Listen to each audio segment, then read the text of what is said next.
My fascination with cinema comes from childhood. As expected, it all started with animated films and later I moved to horror movies. But I only thought about cinema as an artistic expression until I was a teenager. In high school, I can clearly remember that Eraserhead, David Lynch's first film, caused an equally unsettling and purifying impression on me.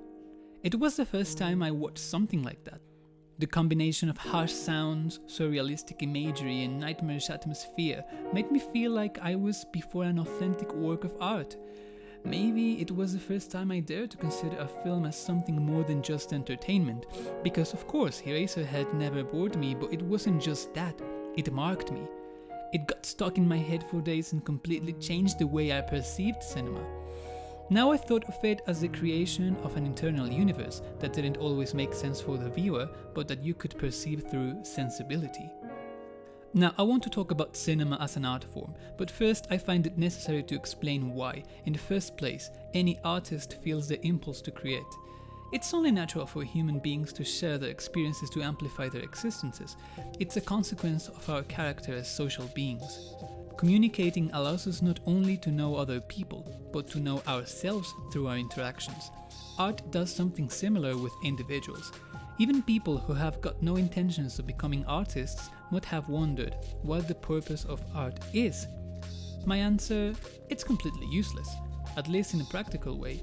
But individuals have the chance to recognize themselves, explore their interior through others. Art reminds us that the universe doesn't end in ourselves, but the human experience flows through the rest of the world. It reminds us we're not alone, and that we are linked to others through common values. Both the creator and the audience benefit from a work of art. The artist gets to neutralize first his fear of meaninglessness. This is logical. If we were sure that our ideas have an inherent value, we wouldn't even bother in making art. I don't believe people who say they make art for themselves. In that case, creation would be sterile. It's like planting a tree under whose shade no one will ever seed, and whose fruit no one will ever eat. The goal of artistic creation, when it's authentic, for otherwise it wouldn't even be art, is to spread an ideal. The ideal will be received by the public, who will thusly find harmony in contrast to the chaos of their existence. In fact, all art should be born from inconformity, from a twisted world. Andrei Tarkovsky once said that, otherwise, men would not seek harmony but simply live in it. Fundamentally, art seeks to improve humanity's life conditions. I chose to talk about film because, to my eyes, it's the art that best reflects truth, or at least the art that has the most qualities for doing so.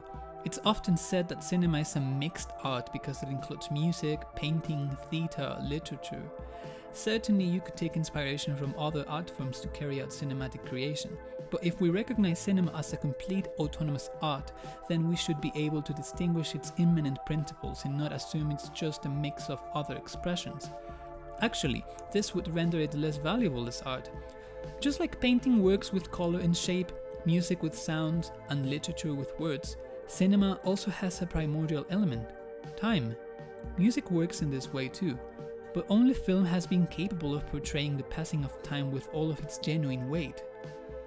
For instance, there is no way a symphony can transmit the quick pass of years or the eternity of a second the way images on the screen do.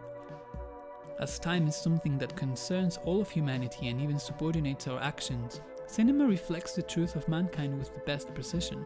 On the other hand, cinematic images carry an inevitable burden of reality. In a play, you can have an impression of being in interiors because there's a window, some furniture and pictures on the wall. The audience assumes this even though, in reflection, it's evident it's just a play.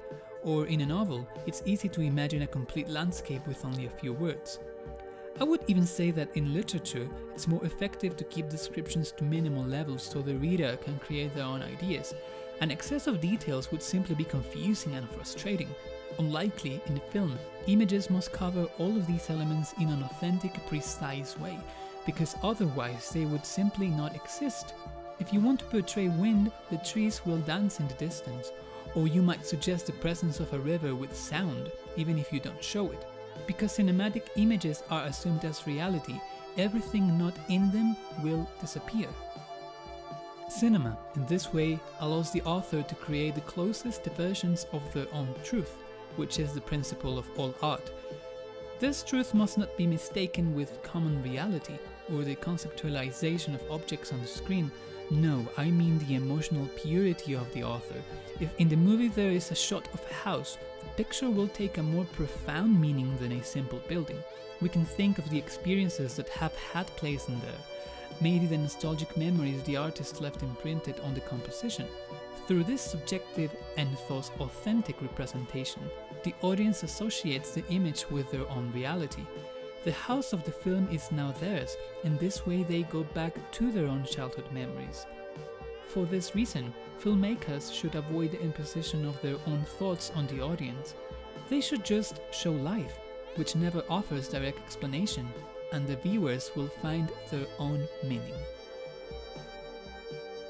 Hey guys, thanks for watching. This is the first episode in a series of video essays that I will publish every Friday.